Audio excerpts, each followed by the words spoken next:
এ মামা খাইছো? খাওয়া দাওয়া করছো? খাইছো? খাইবা? কিছু খাইবা? গোসল করছো? খাও কিছু। পাগল ঘুমাইছে?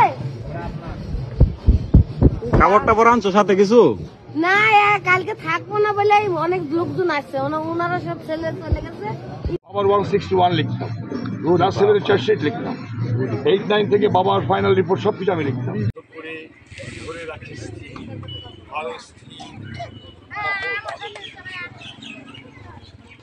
Thank you viewers. আজকে আমি এখন আসছি আপনার ইয়েতে মুখে শামস্কিন মাজার জয়নুল আবেদিন দরবার শরীফে।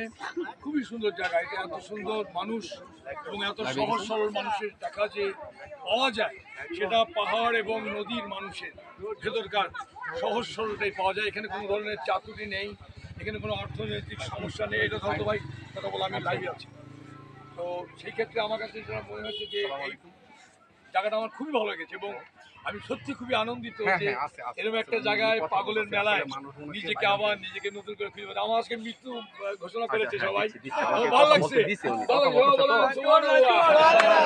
স্টে সেফের ডাবল লেয়ার প্রোটেকশনই পিরিয়ডের হেভি ফ্লোর দিনগুলোতে আমাকে রাখে নিরাপদে। Stay safe. একটা জায়গাতে হেরে দেন রবীন্দ্রনাথ নেতান বলেছে যে আমি তোমাদের এই হোক, আমি তো ওখানে বসে আছি। আচ্ছা ভাই সরি, আমার মনে হয় তবে এত ভালো হয়েছে যে আমরা এক জায়গায় এই ওরসে পেরেছি এবং সবাই সবাইকে চিনতে পারছি। এটা একটা প্লাস আমাদের জন্য। সবাই বলেন এই মুশকিল হাসান বাবা শাহ বগদাদি রহমতুল্লাহের এই যে আশীর্বাদ, এই ভালোবাসা, এই করুণা আমরা পেলাম, এটা যেন আমরা আগামী ওরস পর্যন্ত তার জন্য নিয়ে যেতে পারি সুন্দর করে। কেন মানুষের মানবতা দিতে পারি। আমাকে সবচেয়ে মজা লেগেছে এখানকার মানুষজন এত সহজ সরল। ও মাই গড, নিজেদের মধ্যে তর্ক করছে কিন্তু মনে হচ্ছে না নিজেদের মধ্যে ফ্যামিলির মধ্যে গল্প করছে।